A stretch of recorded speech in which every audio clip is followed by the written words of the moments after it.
Auto ഓടിച്ച് സാധാരണ ജീവിതം നയിച്ചൊരാൾ പിന്നീട് മാരേജ് ബ്യൂറോയും കമ്പ്യൂട്ടർ ജാതകവും ഒക്കെയായി നാട്ടിൽ സ്ഥാപനം തുടങ്ങുന്നു.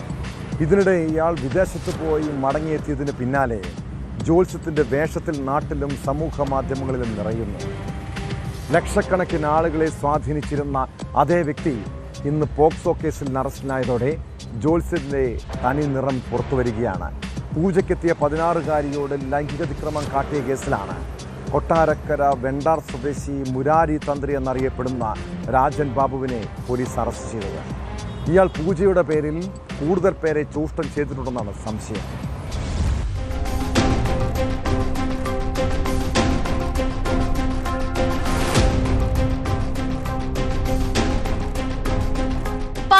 ാരിയെ പീഡിപ്പിച്ച കേസിൽ അറസ്റ്റിലായ വ്യാജ ജ്യോത്സ്യൻ VS മുരാരി തന്ത്രി എന്നറിയപ്പെടുന്ന രാജൻ ബാബു ഇൻസ്റ്റഗ്രാമിൽ വൈറൽ താരമായിരുന്നു.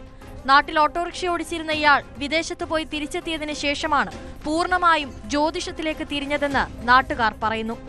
വലിയൊരു ഫ്രോഡാണ്. പല ഇദ്ദേഹം പരമ്പരാഗത ജ്യോതിഷരോ കാര്യങ്ങളോ ഒന്നും അല്ല. ഈ മുരാരി എന്ന് പറയുന്ന ആൾ ഇവിടെ ഒരു ഓട്ടോറിക്ഷ തൊഴിലാളിയായിട്ട് ജീവിച്ച ഒരാളാണ്. ഒരു സുപ്രഭാതത്തി അതുപോലെ തന്നെ ചാരായം വാറ്റ്, ഇങ്ങനെ വാറ്റും പ്രശ്നമായി കേസായി.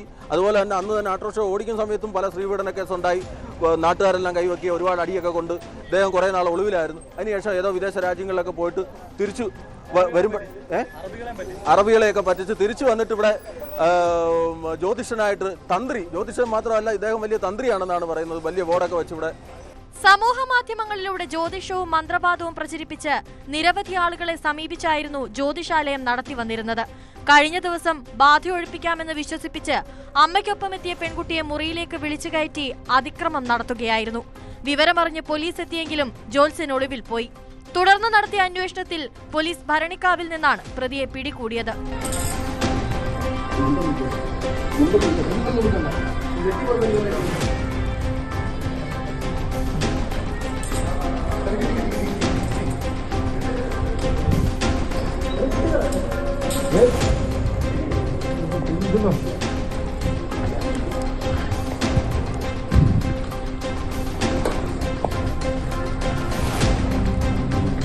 സംഭവം പുറത്തറിഞ്ഞതോടെ നാട്ടുകാർ പ്രതിഷേധവുമായി ഇയാളുടെ വീടിന് മുന്നിൽ തടിച്ചുകൂടി. ഫോറൻസിക് സംഘം വീട്ടിൽ പരിശോധന നടത്തി. സംഭവത്തിൽ അന്വേഷണം തുടരുകയാണെന്ന് പുത്തൂർ പോലീസ് അറിയിച്ചു. അറസ്റ്റ് രേഖപ്പെടുത്തി കോടതിയിൽ ഹാജരാക്കിയ രാജൻ ബാബുവിനെ റിമാൻഡ് ചെയ്തു.